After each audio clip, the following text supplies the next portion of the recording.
حج کے لیے آئے ہیں، انہیں سبیل کی بندوبست کرنا، انہیں پانی کا بندوبست کرنا، ان حجاج کو سرداری کرنا، یہ مقام رکھتا ہے۔ وہ عمارت المسجد الحرام یا مسجد الحرام کی تعمیر کرنا فضیلت ہے۔ تو دوسری جملے میں قرآن آواز دے رہا ہے وَآمَنَ كَمَنْ آمَنَ بِاللَّهِ وَالْيَوْمِ الْآخِرِ وَجَاهَدَ فِي سَبِيلِ اللَّهِ لَا يَسْتَوُونَ عِندَ اللَّهِ۔ ہاں حجاج کو سختائی کرنا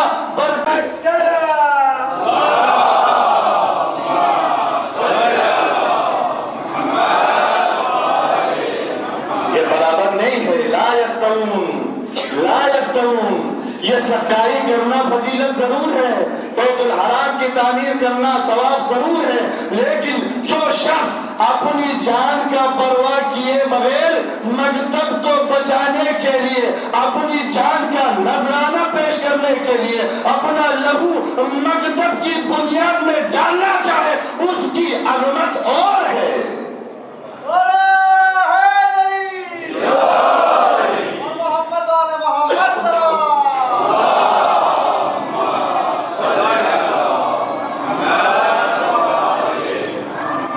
یہی وہ وجہ تھی جس کی وجہ سے میرے مولا امیر المؤمنین علی ابن ابی طالب، جسے تمام زندگی کے مراحل میں سندیں ملتی گئی، ہر سند ملی، ہر سند ملتے ہی میرے مولا نے یہ نہیں فرمایا، کبھی میرے مولا کو باب علم کا لقب کیا گیا، کبھی کرار غیر فرار کہا گیا، کبھی ضربت علی یوم الخندق افضل من عبادت الثقلین، علی کی ایک ضربت جن و انس کی عبادت سے افضل ہے، یہ سند بھی ملی۔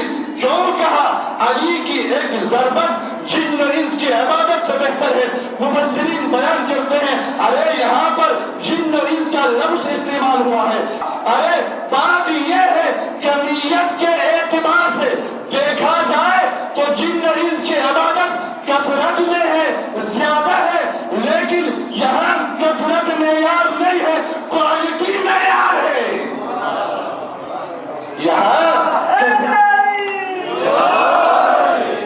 یہاں کمیت معیار نہیں ہے، یہاں کمیت معیار نہیں ہے، تعداد معیار نہیں ہے، کیفیت معیار ہے۔ نا اتنا شرف علی کو ملا، دوش رسالت ہے، قدم ولایت ہے۔ دوش رسالت، قدم مبارک ولایت، یہی وجہ ہے ان تمام مراحل میں علی کامیاب ہوتا گیا، سنتیں ملتی گئی، علم کا باب کہا، حسنین کا باب، ہمسر زہرا کا شرف، دوش رسالت پر سوار، آیہ براءت کی تلاوت کا شرف علی کی ذات کو ملا۔ تمام ابواب جو مسجد کی طرف جتنے گروں کے دروازے کھلے ہوئے تھے نا، خدا کی طرف سے حکم ہوا کہ تمام دروازے جو مسجد کی طرف ہے بند کر دیا جائے، سوائے باب علی۔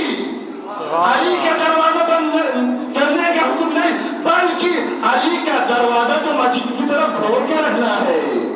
یہ شرف ملا، اس کے باوجود میرے مولا نے یہ نہیں کہا کہ علی کامیاب ہوا۔ کب مولا فرماتے ہیں علی وہ حیات کی عظیم منزل پر فائز انسان اس وقت بیان فرماتا ہے جب 19 رمضان کو میرے مولا کے پیشانی اقدس پر ابن ملجم ملعون کی ضربت لگی تو میرے مولا حالت نماز میں، حالت سجدے میں، جب ابن ملجم کی زہر آلود شمشیر اور ضربت میرے مولا کے پیشانی اقدس پر پڑتی ہے تو میرے مولا فرماتے ہیں واللہ خوشت برب الکعبہ، رب کعبے کی قسم علی آج کامیاب ہوا ہے۔ دیکھیں مومن کی کامیابی شہادت میں ہے۔ آج علی کو حیات مل گئی، آج حیات ابدی مل گئی علی کو، اس لیے مومن کی کامیابی شہادت میں ہے، وہ بھی حالت نماز میں۔ میرے عزیزوں، میرے دوستوں، جوانوں،